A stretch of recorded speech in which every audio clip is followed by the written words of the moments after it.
The first question is, how did you get into your work?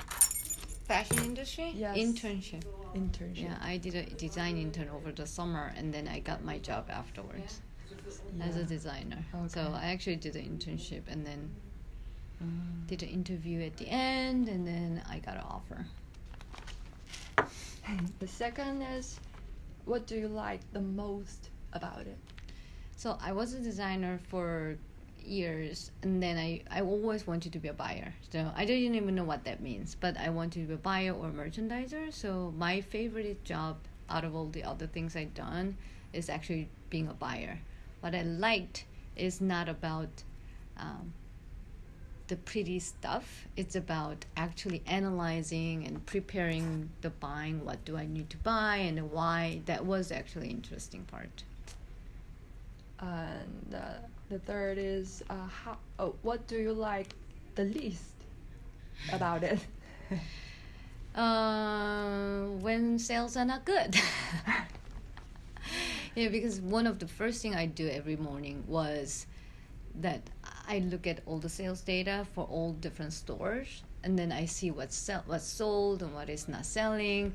And then, those are difficult. When things are selling well, great. But then if it doesn't do well, then I need to figure out either I'm going to do discount or anything, so that's the difficult part. Okay. Next, how do you maintain a work-life balance when you are working at I'm not doing well, so that's my goal, to figure out how to do the work and life balance. But then in general, in fashion industry, everybody is so passionate about fashion, so there is less of work versus life. A lot of people in fashion enjoy fashion, not as a job, it's just what they do. So the last one is, what advice can you give graduating students that could help them to avoid missteps as they begin their career path? I think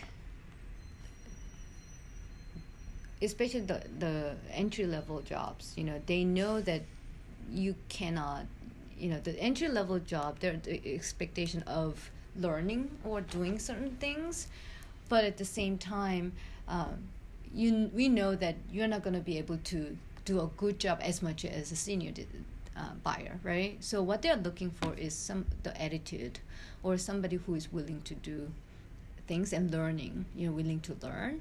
So don't think that you know everything or you don't know everything, the opposite. Don't be afraid of trying different things, because when you think that, I don't know if I know enough, they're not really looking for you to be an expert, right? Because they know they can teach you. So what you need to show is your interest and then willingness to learn. That's really important. And then sometimes I see a lot of students making not a mistake. It really depends on the person. Some people are very specific about, I want to work for this company. I want to work, I want to do this kind of things only. So they're not really interested in something else. I was not interested in becoming a designer, but then I took it because I thought that, if I want to be a buyer, I should know what the product and how the products are made, that kind of thing, right? So I took the opportunity, even though I didn't want to be a designer. And then eventually I was able to,